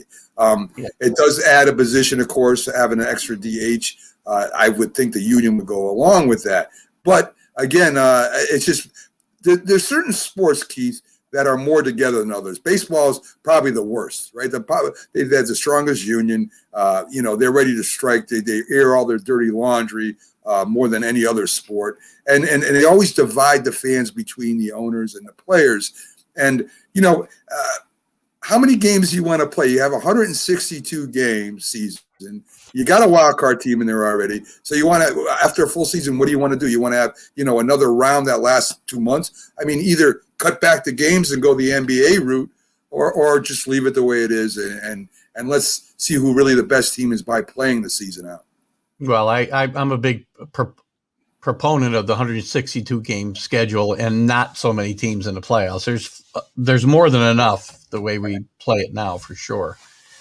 Let's talk a little bit about the Yankees. I want to talk a little bit about the Yankees and Mets. I was talking about the Yankees when you were coming in the room. I still see. I mean, they have made what would appear to be some improvements this year, but there's still so many question marks, as there always is in the Cashman era on the pitching staff, the starting pitchers specifically. And the other part of it is the health of certain guys is so important. Judge, Hicks, Stanton, and the defense of Torres. To me, that's what the season hinges on right now. How do you see the Yankees in their offseason? I think the strategy Cashman has done, and maybe he was spoiled by Mariano Rivera, is to have a great relief staff. A great relief staff don't help you when you're down 5-0, right? I mean, you could have the best relief staff in the world. If the guy's not set up to get a save or to get a relief pitcher in there, a mid-relief, that when you have the lead, it really doesn't matter how great your relief staff is, as it has shown the past, 5 – well, we haven't been there for 10 years now, I think it is. I'm guessing now off the top of my head. But the strategy hasn't worked. So You're going to take all your money, you're going to tie it up in relief pitching, and you have maybe one. Well, they got their ace who did okay last year, not as well as maybe some people thought he would. But I mean, who's your number 2? Who's your number 3? Who's your number 4? Our number 2 was Tanaka, I think, last year, and he probably would have been a 3rd or 4th on other teams. So when we get to the end of the road, Keith, right? When we get in the playoffs, when we have the really good teams in a short series where they have the pitching staff is better than ours and their offense is almost as good as ours, pitching always wins. We know that, Keith. So if you're going to put somebody like, who do we have? We had Tanaka last year. We had my mind is shot. But we just unloaded and Cap and. Yeah, hapless we had. And I mean, they're 500 pitchers at best. And when you go up against a good team that has a good offense, you're not going to get to that relief staff. So that's one thing. Hopefully they start changing their strategy over there. With the Yankees and the health issues, you don't have to be a bodybuilder to play baseball, right? You don't have to hit the weights and have biceps that are big as Arnold Schwarzenegger's. What you got to do is you got to be in good shape. And as Hank Aaron showed, the home run leader of all time, in my opinion, you don't have to be muscle bound. All you got to do is have a good stroke and be a good size. So I think what they're doing there is trying to hit the ball as far as maybe Babe Ruth did, a 580-foot shot, I think, is the record. And Babe Ruth was no Arnold Schwarzenegger, to say the least. So I think maybe he had some bear muscles, but oh man, I mean, he was a big man. Don't get me wrong, but he sure wasn't in the shape of these guys. So let's stop trying to hit the ball, 600 feet, and let's start putting the ball in play and maybe stretch a little bit before the season starts. Yeah, I agree. I mean, I'm a huge Yankee fan, and kind of to go back to what we were talking about a little bit before with the DH. I mean, I'm a Yankee fan who prefers National League Baseball in a lot of cases just because of the strategies involved. They're so much different, right? And the Yankees can be impossible to watch play sometimes just because of how we just sit here waiting for 3-run home runs all day long. And you don't put the ball in play. You don't move base runners. The little things that win games. Yeah. It's 100%. Right. 100% right. I mean, look, we have the power. Everybody knows that, right? We got a decent hitting team. It's not the best in the league by far, but we have the power. We already know that. So I don't know why Stanton drives me crazy anyway. I don't even want to talk about Stanton because I got upset. But the whole scheme of how the Yankees won before, right? You had Derek Jeter, who was really a base hitter. I mean, we had a little pop in our bats, right? Bernie Williams batted about 285. He had a little pop in his bat. We had Tino Martinez, who was a good home run hitter, but he still batted near 300.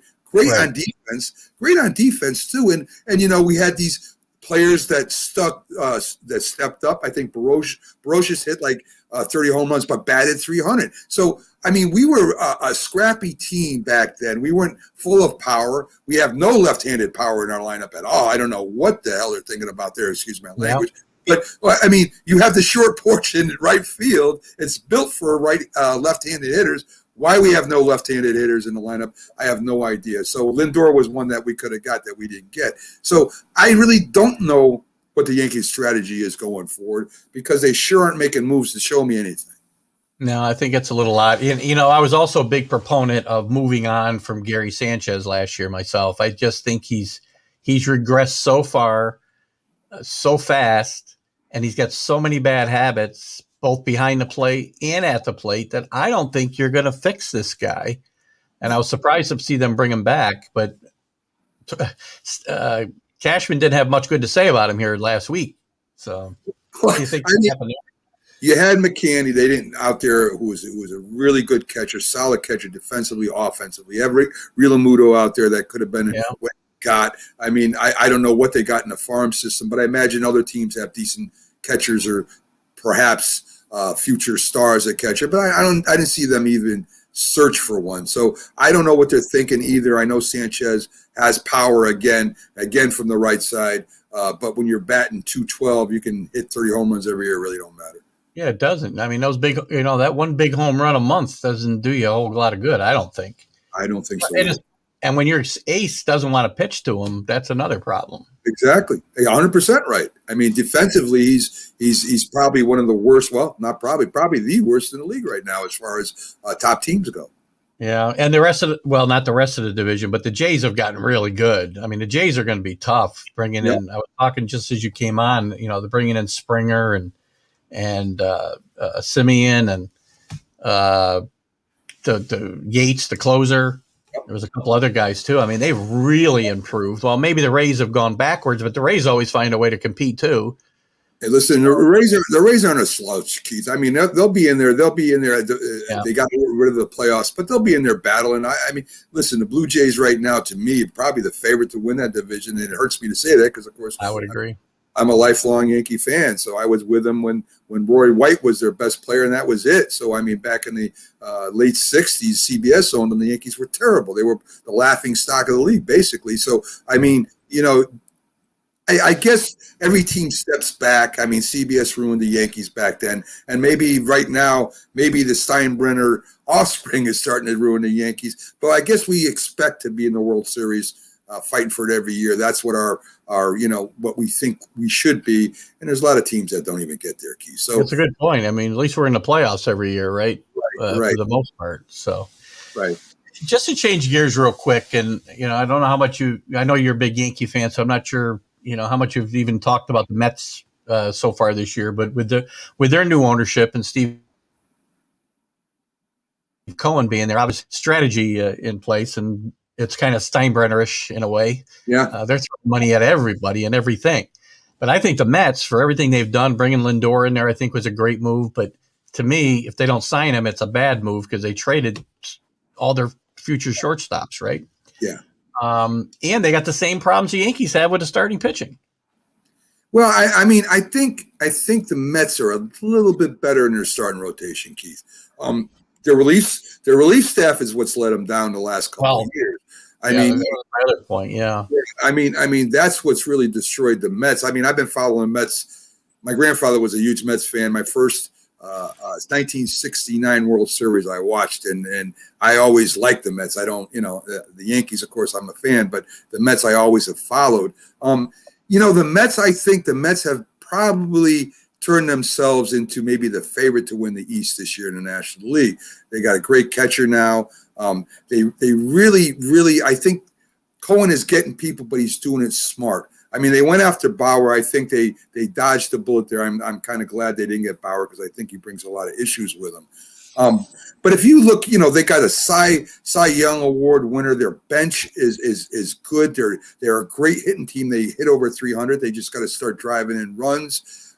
Putting McCann back there has just stabilized one of the most important positions in baseball, your catcher. And at Lindor, I would imagine Cohen brought him over here knowing he's going to have to sign him. I don't see there's going to be a problem with that, Keith. I mean, he's got the money, and bringing Lindor there tells me he's going to sign him.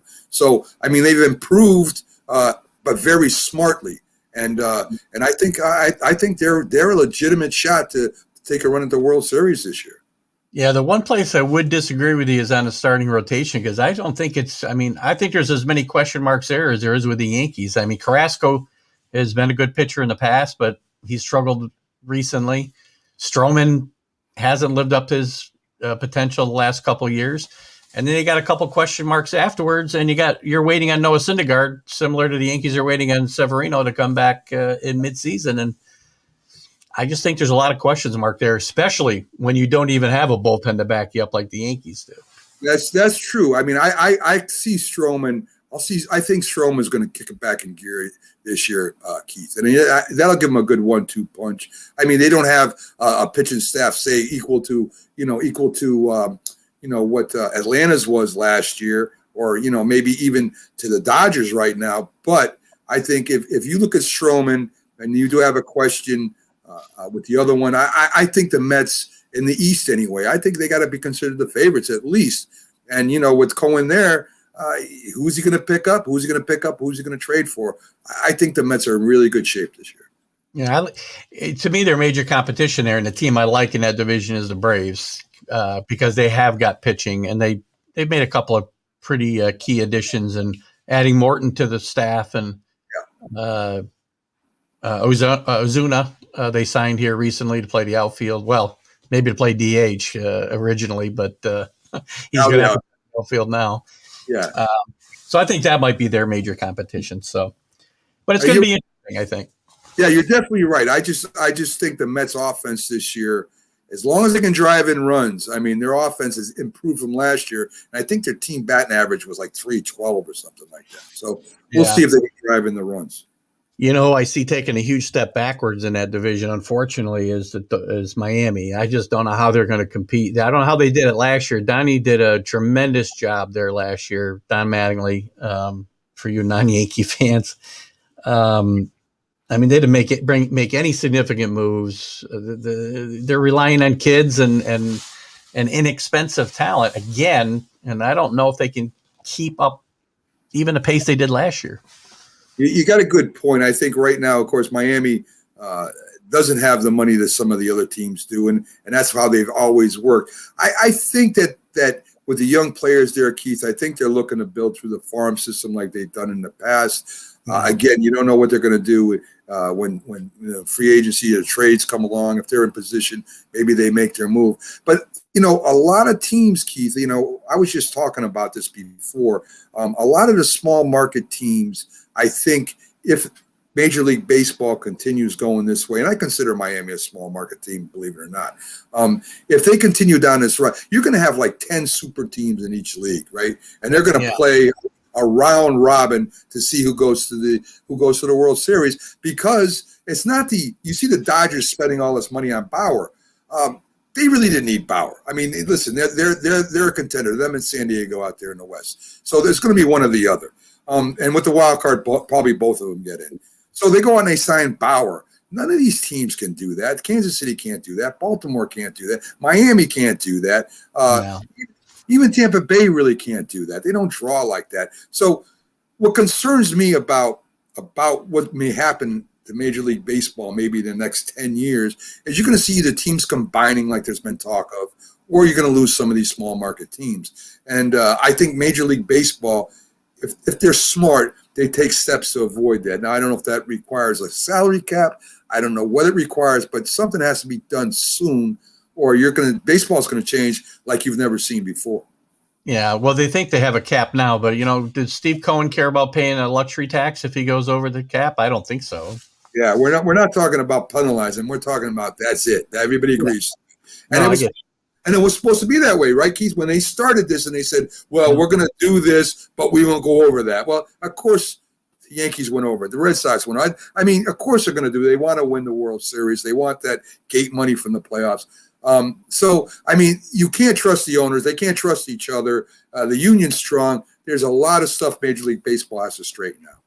Good stuff. Listen, before I let you go, I don't want to miss this opportunity to talk a little bit about Northeast Streaming Sports. This was your brainchild, and I'm giving you 100% credit here. I mean, it started when you had your show, and I started coming on, and the Philly sports guy, and this was your brainchild. So tell us a little bit about how you came to this idea, and where we are at, and what do you see happening? Well, Jack. I'm Jack. I'm calling you Jack. Gosh, let me turn your mic off. Hold on. Well, a little similar. Maybe he's a little thinner, but anyway, Keith. I've been in broadcasting off and on since I went to the School of Broadcasting.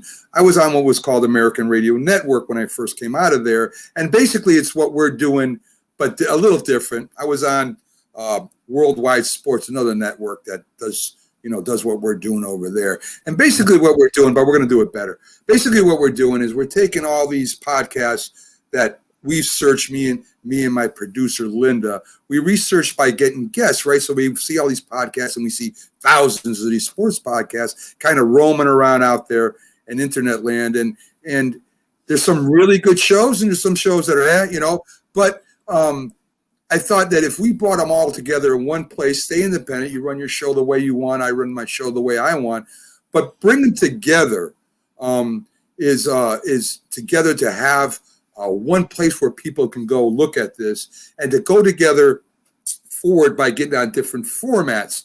So we're on Spotify, we're on iHeart now, we're on Pandora, we got our own YouTube channel. We've been moving forward as one team, but still not losing our identity. We've had a few more shows join recently. So we're up to like 15 to 17 shows. It's almost 24 hours of sports. And the Facebook page is where we start, as you know, Keith. And we wanted to see if we could do this as one unit because everybody lives in their own bubble. They want to do their own thing. And that's all well and good. But if you really want to go further than just doing a podcast where you get viewers and you're not really able to continue to do something you really love doing and that you think you could do in the future, you're kind of out there by yourself. So we kind of grabbed them and smushed them together. Some I had to pull by the ears to come along with it. But we kind of smushed them together, and we've come out with Northeast Streaming Sports. And right now, like I said, we're on all kinds of formats. We're looking to go on more. And there's a satellite radio station down the road for us in the future. We've grown really fast. We're up to over 1,000 followers on the Facebook page. And if you look at it, Keith, all the shows put together, followers together, maybe you count the Philly guy yourself and stuff like that, we're up close to 100,000 followers on just all those pages put together. And if you use that, well, it's like having cash in the bank. But if you do it separately, it's a little harder. Well, you're doing a great job. As I tell my followers, and again, we get lots of views, and they don't all turn into followers, and it's a lot of work to try to make that happen. Watch Northeast Streaming Sports, please. Share the shows that you see there. Follow the shows that you see there, and you can help us, get this to where we want it to be, and improve the quality and we're going to have a lot of fun doing it. I'm having a lot of fun so far. So great job. Yeah, I mean, listen, there's a lot of different personalities, a lot of different shows, the way they do it. I've got shows calling me now wanting to come on, and I'm kind of at that point where, I can't go any farther. But, eventually shows drop off, new shows come on, and we keep everybody in the loop. And it's a lot easier to get guests when you're going to say, hey, you're going to have, thousands of viewers watching you on my show on this network. It's a lot easier maybe to get advertisers. It's a lot easier for us to get all these formats that we got on. If it wasn't for the Northeast Streaming Sports, I wouldn't be on iHeartRadio right now. I wouldn't be on Pandora right now. But as Northeast Streaming Sports with all these views and all these people that listen to us, well, there you go. We're on it. So we keep going forward, Keith, and hopefully within the next couple of years, we're really we're fighting with Sirius. That's what I want to do. Well, you're doing a great job leading the pack. Everybody, I ask you to check out Mac's show, Mac and Jack. You can watch it on Mac Sports. You can watch it on Northeast Streaming Sports, as we just talked about. You can listen to it if you don't have access to to video when you want to listen, as Mac said. He's got a great show. How he does what he does 5 days a week, 2 hours a day is amazing. Plus all this other stuff trying to keep the network going. So, Mac, I appreciate you coming on today because I know that time is valuable. And hey, listen, Keith, before I go, listen, you have a tremendous show. You're very professional. You're very thought provoking, and you're one of my first guests that I had, and I love having you on the network, and I'm glad we hooked up. So am I, and I enjoy every time I come on the show, and anytime we get to collaborate is always fun for me. Me too, Keith. So great job again, as you always do. All right, you have a great weekend. The rest of your weekend, anyway. Yes, I will, Keith. You too, my friend. It's your day off, right? No, I got to go to work tonight, my friend. It's like my 7th day straight. So it's fun. But what are you gonna do? You gotta do what you gotta do. You enjoy, bud. Thank you. Take care, Keith. Bye. So that's Mac from Mac and Jack Sports, guys. We had a great show today. We didn't quite fit everything in, but we had a great conversations, I think, about the NFL, wrapping up the NFL season, a little bit about the NBA. We got into some baseball, which we'll do a lot more of. Please keep in mind that my guest this coming week will be Dick Weiss on Friday. We're going to be talking about the NCAA tournament and the conference tournaments leading up to it. Oh, Rick, I forgot to ask the question. Damn it. Sorry. I'll get the answer for you, though, Rick. Don't let me forget. Anyway, we'll have Dick Weiss on Friday. We'll have our regular Sunday show next week. We're going to have some special shows coming up too soon, guys. As I mentioned, we're going to try to cover the NFL draft live. Mac and Jack will be part of that. We're going to do some stuff with the NCAA tournament. It's been a great morning, guys. As always, thanks for tuning in. Thanks to all you who watch later. Join Northeast Streaming Sports. Join TGI Sports Talk. We'll see you on the flip side. Have a great Sunday. Get those snow shovels out. It's going to be a